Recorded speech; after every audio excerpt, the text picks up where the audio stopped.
everybody, it's Mrs. Harbar here. I am at home in my little basement studio. You can kind of see it. It's super fun. Anyway, so we are at week 2 of being at home, and I thought I would share with you guys, my Jewelry 1 and 2 students, something easy and fun to make with just simple items you have laying around the house. I thought we could make little paper beads. They're super fun and easy. Oops, I just dropped one. They're really little right here, and I'm going to show you guys how to make them. Okay, so what do we need to make this project? You may think I have nothing at home, but I bet that you do. So if you look here, this is really simple stuff that I had at home. I didn't need to go to any stores or order anything. Scissors, a little wooden stick. I found this in my kitchen. This is a shish kebab stick or a skewer.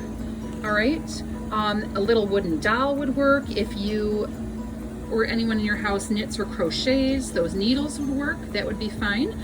Any type of glue that dries clear, a ruler, a pen or a pencil, some scissors, and paper that is cut into strips. Okay, again, really, really simple materials.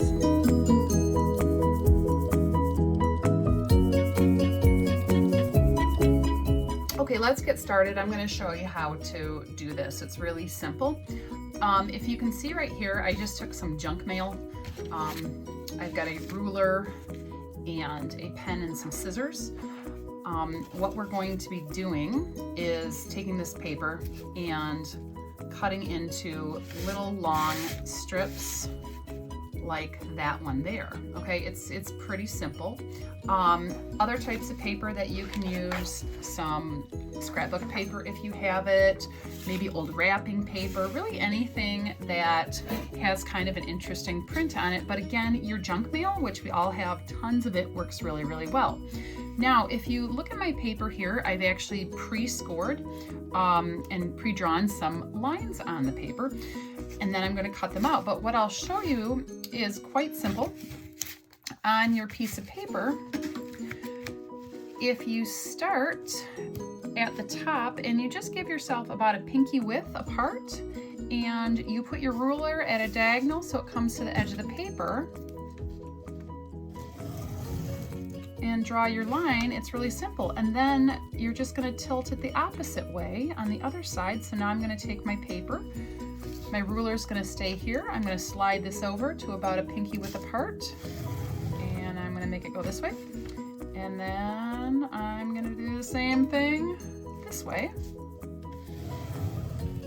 And it's coming in. So now I've got couple lines, which then I am going to cut into nice long strips. Now, depending on how long your paper is or how long and wide your lines are will depend on how thick or how fat your beads are. Now let's make a bead. For this next part, you're just going to need a couple simple things. You're going to need your stick. So we had talked about, you can use one of these kitchen skewers. Okay, it has a little point on the end. You could use a knitting needle. If you have like a thin dowel, anything that you can find at home that is relatively thin. All right, so you're going to need your strip of paper, and I have a glue stick here. Elmer's glue would work. Any type of craft glue that dries clear works perfectly fine. All right, so the only thing to remember for this next step is you want your paper to be facing down on the side you do not want to appear in your bead. So I'm going to take the thick part of this, and I'm going to take my index finger in one hand, and I'm going to kind of hold it down right here. Then I'm going to take my thumb and pinch it down with my thumb, and I'm going to really carefully and slowly wind forward so that this stays.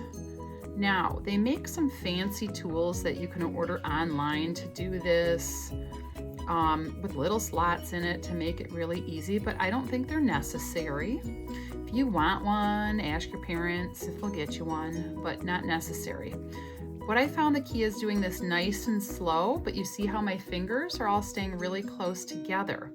And what I'm paying attention to is so that as my paper gets thinner, this little thin part stays right in the middle. All right, as I roll, it stays right in the middle. So I'm gonna keep rolling, keeping it right in the middle.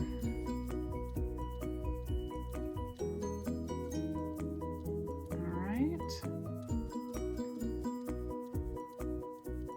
So now you can see I'm almost at the end. All right, so almost at the end. And I'm gonna grab some of my glue here, and I just use my little glue stick here because I think that works really good. I'm gonna put some on the bead and on this little strip. And then what I'm gonna do is I'm gonna carefully finish this so this is all sticky. And my hands might get a little sticky, but what I'm doing now is I'm just gonna keep spinning it in my fingers so that this glue kind of gets all over the surface. And there I've got my little bead, and I like it's got some white and some blue and a little touch of red in it. Okay, now, so I've got a bunch of beads that I've already made, and I actually found one of my kids' games. It's their Yeti and spaghetti game, and I stole one of their noodles, don't tell them. But it works really good for putting my finished beads on to dry. Okay, so I put the beads on here to dry, and what I'm going to do is take this bead that I just did, I'm going to slide it on here, and I don't want this to touch anything, so I actually have this little Tupperware container, and I'm just going to line it up right here on the Tupperware container to dry, and then I'm going to make some more. So I'm going to show you another one with a little bit more paper. I'm going to move this out of the way.